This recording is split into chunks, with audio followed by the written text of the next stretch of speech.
Hello welcome to Kirak pod channel. So ఈ episode మొత్తం అయిపోయాక లాస్ట్‌లో ఒక 15 సెకన్లు 15-20 సెకన్ల ఒక ప్రోమో అయితే వచ్చింది. అదేంటి, నబిల్ గౌతమ్‌ని నామినేట్ చేశాడు. ఆ నామినేషన్స్ అయితే వైల్డ్ ఫైర్ రేంజ్‌లో ఉన్నాయి. బాగుంది. ఓకే. జస్ట్ 15 సెకన్ల నామినేషన్ ప్రోమో చూసి ఆడ ఏ పాయింట్ జరిగింది, ఎవరి ఆర్గ్యుమెంట్ బాగుంది, నబిల్ ఏ పాయింట్ మీద నామినేట్ చేశాడు, గౌతమ్ ఏ పాయింట్ మీద డిఫెండ్ చేసుకున్నది అంతా వదిలేసి, అరే ఇప్పుడే ఇన్‌స్టాగ్రామ్‌లో, ఫేస్‌బుక్‌లో, యూట్యూబ్‌లో డైరెక్ట్ గౌతమ్ నబిల్‌ని ట్రోల్ చేస్తున్నారు కదా! నబిల్ వేస్టు, నబిల్ పని అయిపోయింది, నబిల్ గ్రాఫ్ పడిపోయింది, సిల్లీ నామినేషన్, నబిల్ గౌతమ్‌ని నామినేట్ చేయడమే తప్పు ప్రాసెస్. అంటే ఏంది, ఒక కంటెస్టెంట్‌ని నామినేట్ చేయకూడదా? అస్సలు చేయకూడదా? అంటే గౌతమ్‌ని ఎవ్వరు నామినేట్ చేస్తే వాళ్ళని నెగెటివ్ చేస్తారా? ఆ నబిల్ ఏం చెప్పిండో మీరు చూసారా? అట్‌లీస్ట్ చూసారా? అతని నామినేషన్ పాయింట్ తెలుసా? ఈ రేంజ్‌ల దాడి. అంటే పాపం వెంటనే నబిల్ వేస్ట్ అని చెప్పి, నబిల్ సిల్లీ పాయింట్ అంట. ఒక పర్సను నబిల్ సిల్లీ పాయింట్‌తో నామినేట్ చేయండి. అరే ఏం పాయింటో చెప్పాడా మీకసలు? మీరు ఈవెన్ లైవ్‌లో కూడా టెలికాస్ట్ అవ్వలేదు కదా! వెంటనే ఈ రేంజ్‌లో నబిల్‌ని నెగెటివ్ చేస్తే ఎట్లా? చెప్తున్నాను కదా! మీరు కావాలనుకుంటే ఈ వీడియో కూడా సేవ్ చేసుకోవచ్చు. ఇన్ని రోజుల నుంచి నబిల్ గురించి లేని పాయింట్స్ అన్నీ తీసుకొచ్చి నబిల్‌ని నెగెటివ్ చేస్తారు. నబిల్ ఫ్యాన్స్ ఇది గుర్తుపెట్టుకోండి. ఇన్ని రోజుల నుంచి లేని అన్ని నెగెటివ్ పాయింట్స్ అన్నీ తీసుకొస్తారు నబిల్ విషయంలో. నబిల్ ఇలా వేస్ట్, అలా వేస్ట్, ఇక్కడ ఇది చేసింది, ఇక్కడ ఇది చేసింది అని చెప్పి ఇప్పుడు మొత్తం ఆయన మీద ఒక టైప్ ఆఫ్ ఏది నిఖిల్‌కి ఏ రేంజ్‌లో జరిగిందో అదే టైప్ ఆఫ్ నెగెటివ్ ప్రచారం మొత్తం జరుగుతుంది నబిల్ మీద. ఇన్ని రోజులు నిఖిల్, పృథ్వీ కాబట్టి వాళ్ళని లాంగ్వేజ్ బారియర్ తీసుకొచ్చి ఒక కన్నడ పర్సన్ లేకపోతే ఒక అదర్ లాంగ్వేజ్ పర్సన్ మన తెలుగు పర్సన్ ఇలా అంటున్నాడు, అలా అంటున్నాడు అని చెప్పి ఓట్లు అడిగారు. ఇప్పుడు నబిల్ తెలుగువాడే, గౌతమ్ కృష్ణ తెలుగువాడే. ఇప్పుడు ఏం చేస్తారో కూడా చూడాలి. ఏం చేసినా అల్టిమేట్‌గా నబిల్ ఏదో ఒక మిస్టేక్ చేశాడని చెప్పి తీసుకొస్తూనే ఉంటారు. ఎందుకంటే ఇన్ని రోజులు స్టార్ మా ఛానల్ కింద, అదే స్టార్ మా ప్రోమో ఛానల్ కింద కూడా Nabil and Gautam mutual fans, Nabil Gautam, Nabil Gautam, Nabil Gautam అని చెప్పి కామెంట్లు చేసి వాటికి లైక్స్ కొట్టి, నబిల్ నామినేషన్ ఉన్నప్పుడు గౌతమ్ ఫ్యాన్స్, గౌతమ్ ఫ్యాన్స్ ఉన్నప్పుడు నబిల్ ఫ్యాన్స్ ఓట్లేసి వాళ్ళకు ఓటింగ్ పర్సెంటేజ్‌ను కంటిన్యూ చేసిర్రు. మరి ఇప్పుడే విధంగా చేస్తారు. అంటే ఇన్ని రోజులు అంత అంత మంచి బాండింగ్ పెట్టుకొని, ఇన్ని రోజులు ఓటింగ్ పరంగా సపోర్ట్ చేసుకొని, సడెన్‌గా నబిల్ ఎట్లా మీకు చెడ్డవాడైతాండు? నాకది కావాలి క్వెషన్. సడెన్‌గా ఎందుకు మారిండు? మీరు మారిపోయారా? లేకపోతే పీఆర్ టీమ్ రివ్యూవర్స్ చెప్పిన పాయింట్స్ చూసి మారిపోయారా? మీకంటూ ఒక ఓన్ ఒపీనియన్ లేదా? ఎవడో ఏదో చెప్తే చూసి మారిపోయారా? అలా అని చెప్పి నేను చెప్పి కూడా మారిపోమని అనట్లేదు. మీరు ఆలోచించుకోండి అని చెప్తున్నా. ఎవరేం చెప్తున్నారనేది. ఇన్ని రోజుల నుంచి నబిల్ గౌతమ్ అని చెప్పి అనుకోని ఓట్లేసుకుని, అంతెందుకు మొన్న కూడా నబిల్ నామినేషన్‌లో ఉన్నప్పుడు గౌతమ్ ఫ్యాన్స్ నబిల్ ఓటేశారు. అలా ఓటేసిన పర్సన్స్ సడెన్‌గా ఎందుకు చేంజ్ అయితారు? ఈవెన్ సరే, కనీసం లైవ్ టెలికాస్ట్ అయింది, ప్రోమో టెలికాస్ట్ అయింది, మన ఎపిసోడ్ టెలికాస్ట్ అయింది.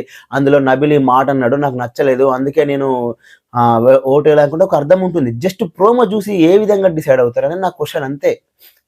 ఇప్పటికిప్పుడే వెంటనే రాత్రి 10:40కి ఏమో ప్రోమో వచ్చింది. ఈ మార్నింగ్‌లో మొత్తం నబిల్ మీద ఒకటే రోజు మొత్తం సీన్ మొత్తం రివర్స్ చేసి కూర్చున్నారు.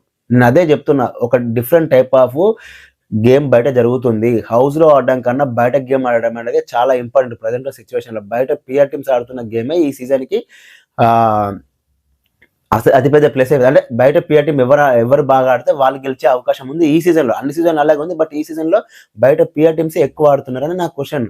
అంటే ఒక కంటెస్టెంట్‌ని ఎవరు క్వెషన్ చేసినా వాళ్ళ గురించి నెగెటివ్ చేస్తారు. అది నబిలే గావచ్చు, నిఖిలే గావచ్చు, పృథ్వీ గావచ్చు, తేజ గావచ్చు, రోహిణి గావచ్చు, అవినాష్ గావచ్చు, ఎవ్వరైనా సరే గావచ్చు. ఆ కంటెస్టెంట్‌ని క్వెషన్ చేస్తే ఇంక వాళ్ళు బ్యాడ్ అంతే. అది పాయింట్ ఉన్నా లేకపోయినా వాళ్ళ మీద దాడి చేస్తారు అంతే. ఇప్పుడు అవినాష్ గనక, రోహిణి గనక, తేజ గనక గౌతమ్‌ని నామినేట్ చేశారనుకోండి, ఇన్ని రోజుల నుంచి పొగిడిన వాళ్ళే మళ్ళీ వెంటనే తీసుకొచ్చి వాళ్ళందరిని నెగెటివ్ చేస్తారు. అదే జరుగుతుంది ఇప్పుడు బయట. అంటే ఆయన్ని ఎవరు నామినేట్ చేయకూడదు. ఆయన ఏం చేసినా కరెక్టు. రిమైనింగ్ వాళ్ళు ఏం చేసినా రాంగ్. ఇదే జరుగుతుంది. సరే, ఇన్ని రోజులంటే నేను నిఖిల్ గురించి మాట్లాడిన కొన్ని పాయింట్స్ నన్ను నిఖిల్ పీఆర్ ఏమన్నారు. నేను ఈరోజు నబిల్ కోసం మాట్లాడుతున్నా. ఇప్పుడేమంటారో కూడా కామెంట్ చేయండి. సో, నబిల్‌ని ఎందుకు ఇంత సడెన్‌గా ఇంత నెగెటివ్‌గా పోర్ట్రే చేస్తున్నారు? అంటే నబిల్ గౌతమ్‌ని నామినేట్ చేయడమే తప్ప ఇంక ఆయన ఎవరు నామినేట్ చేయకూడదా? ఆయన ఏ పాయింట్స్ చెప్పాడో, ఏ పాయింట్స్ చెప్పాడో తెలీదు గదా! అయినా కూడా ఏమి టెలికాస్ట్ కాకుండా, ఒకవేళ టెలికాస్ట్ అయినాక చేసినా సరేలే ఆళ్ళ ఇష్టం అనుకోవచ్చు. టెలికాస్ట్ అవ్వకముందే ఈ రేంజ్‌లో నామినేట్ చేస్తే ఎట్లా? హ్మ్. నేను ఆ ప్రోమోలో చూసిన ఒకే ఒక్క పాయింట్ అడుగుతున్నా. నబిల్ గౌతమ్‌ని నువ్వు నామినేషన్స్‌లలో బాగానే ఉన్నావు గానీ, నామినేషన్స్ తర్వాత నువ్వు నాకెక్కడ కనిపించట్లే అని చెప్పి నబిల్ గౌతమ్‌ని నామినేట్ చేసినట్టు నాకనిపించింది. అక్కడ చూసిన దాని ప్రకారం. వెంటనే గౌతమ్ ఏమన్నాడు నబిల్‌ని, నీలో జెన్యూనిటీ లేదు అని చెప్పి అన్నాడు. అప్పుడు నబిల్ ఏమంటున్నాడు, నేను జెన్యున్గా ఉన్నా, ఐ నో దట్ అని చెప్పి అన్నాడు కదా. గౌతమ్ గారు ఎవిక్షన్ ఫ్రీ పాస్ టాస్క్లో నబిల్ దగ్గరికి వెళ్ళి, నాలాగే నబిల్ ఆడుతున్నాడు సార్, సోలోగా ఆడుతున్నాడు, నాకు ఈ హౌస్లో ఎంతో కొంత జెన్యున్గా అనిపించింది నబిలే అని అన్నాడు. గౌతమ్ గారే అన్నారు. సో అట్లీస్ట్ ఈ పాయింట్స్ మీద డిఫెండ్ ఎవరైనా చేశారా? లేదు. జస్ట్ నబిల్ని బ్లైండ్గా, అంటే గౌతమ్ చెప్పిందే మళ్ళీ గౌతమ్ అక్కడ కాంట్రడిక్ట్ చేసుకున్నాడు కదా, అది వదిలేసి అరే నబిల్ గౌతమ్ నామినేట్ చేయడం బ్లండర్ మిస్టేక్, తప్పు అయిపోయింది, నబిల్ గ్రాఫ్ పడిపోయింది, టాప్ 5లో కూడా ఉన్నాడు. చెప్పిరా మీకు ఎవరైనా వచ్చి? ఆయనది ఏ రేంజ్ గ్రాఫ్ ఉందో తెలుసా? నబిల్కి ఏ రేంజ్ సైలెంట్ ఓటింగ్ ఉందో తెలుసా? తెలియదు.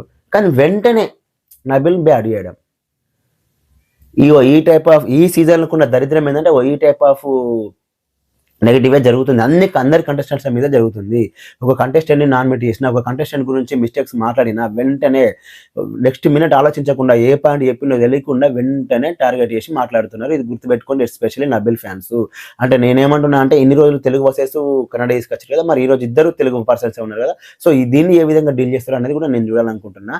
అండ్ మోర్ ఓవర్ ఈ రివ్యూవర్స్ అయితే మీరు ఈవెన్ నన్ను కూడా పట్టించుకోకండి. నేను రివ్యూవర్ని కాదు ఒకటి అయినా సరే, నాకు రివ్యూవర్స్ పట్టించుకోమని కూడా అనట్లేదు. మీరు మీకంటూ ఒక ఓన్ ఒపీనియన్ అందరికి చూడండి, ఒక్కరి చూసి డిసైడ్ అవ్వకుండా అందరు రివ్యూవర్స్ చూసి ఓహో ఎవరేం చెప్పారు, ఎవరి పాయింట్ కరెక్ట్ ఉందో ఆలోచించుకొని ఓటేసుకుని, అంతే బ్లైండ్గా మీకు నచ్చిన ఒక రివ్యూవర్ నుంచి అబ్బా మా రివ్యూవర్ ఇట్లా చెప్పినట్టు ఇది కరెక్టే కావచ్చు, సో మనం ఇలా కోటేద్దాం అనుకోకుండా ఇంకొక 10-15 మంది, ఇంకో 10 మంది రివ్యూవర్స్ చూసి వీలైతేనే మీకు ఉన్న టైంలోనే, మీ టైం మొత్తం మొదలుకొని చేయడం అనేది మీకున్న టైంలోనే చూసి ఓహో ఇందులో వీళ్ళు కరెక్ట్ చెప్పారు, వీళ్ళు రాంగ్గా చెప్పారు, అప్పుడు ఒక కంటెస్టెంట్కి ఓటేయను అనేది నా బెస్ట్ సజెషన్. ఎందుకంటే మీకు నచ్చిన కంటెస్టెంట్ గురించి కొంతమంది పాజిటివ్ చెప్తున్నారు, కొంత నెగిటివ్ చెప్తున్నారు. ఈసారి రివ్యూవర్స్ ఎవరు జెన్యున్గా లేరు కాబట్టి ఈ సిచ్యువేషన్ వచ్చింది. ఇక పోతే పృథ్వీ అబ్బా ఈ సీజన్లో ఆల్ టైమ్ రికార్డ్ అబ్బా, ఈ సీజన్కి అయితే ఆల్ టైమ్ రికార్డ్ అంతే. దాదాపు 11 సార్లు అనుకున్నా, 10 సార్లు నామినేషన్లో ఉన్నాడు, 10 సార్లు సేవ్ అయ్యాడు పృథ్వీ. ఇది నిజంగా చెప్తున్న ఒక రికార్డ్ క్రియేట్ చేసిండు ఈ సీజన్కి. నేను రిమైనింగ్ సీజన్లో లేరా అంటే అమర్దీప్ ఉన్నాడు అనుకుంటున్నా. అమర్దీప్ 12 టైమ్స్ ఏమో ఉన్నాడు, 11 టైమ్స్ ఏమో ఉన్నాడు ఆ నామినేషన్లో. బట్ ఈ సీజన్కి అయితే పృథ్వీ హ్యాట్స్ ఆఫ్. అమర్దీప్ కన్నా ప్రీ ఎగ్జిస్టింగ్ ఫ్యాన్ బేస్ ఉంది, కానీ పృథ్వీకి అది కూడా లేదు. అందుకే చెప్తున్నా, పృథ్వీ నామినేషన్లోకి వచ్చి సేవ్ అవ్వడం అనేది నిజంగా గ్రేట్ అబ్బా. ఆయన ఇప్పటికే హైలైట్.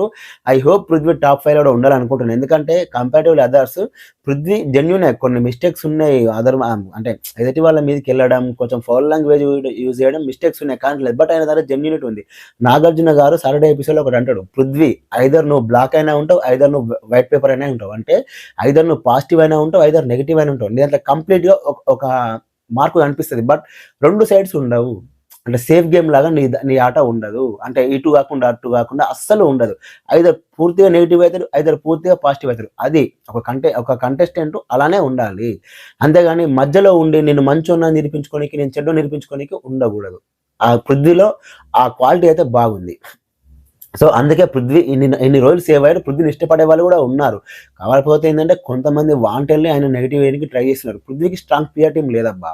ఈ సీజన్ స్ట్రాంగ్ ప్లేయర్ టీం ఎవరు ఉంటే వాళ్ళే విన్నర్ అయ్యే ఛాన్సెస్ ఉన్నాయి. ఈ సీజన్లో ఎందుకో పాపం పృథ్వీకి స్ట్రాంగ్ ప్లేయర్ టీం లేదు. ఒక స్ట్రాంగ్ ప్లేయర్ టీంని పెట్టుకుని ఉంటే పృథ్వీ ఖచ్చితంగా టాప్ 5లో ఉండేటోడు. అన్ని మంచి పాయింట్స్ ఉన్నాయి, నామినేషన్ పాయింట్స్ అయినా, గేమ్ ప్లాన్ అయినా అందరు అన్నీ ఉన్నాయి. బట్ బ్యాడ్ లక్ అయినా సరే ఇప్పటికీ దాదాపు 10 టైమ్స్ సేవ్ అయ్యాడంటే ఇది నిజంగా నెక్స్ట్ లెవెల్ అనుకోవచ్చు. అది రికార్డ్ సృష్టించిండు పృథ్వీ. అలాగే లైవ్లో నామినేషన్ పాయింట్స్ అయిపోయాక మళ్ళీ వీడియో చేయడానికి ట్రై చేస్తా. ఈ వీడియో నచ్చితే కనుక లైక్ చేయండి, అలాగే మన ఛానల్ సబ్స్క్రైబ్ చేసుకోండి. Thanks for watching.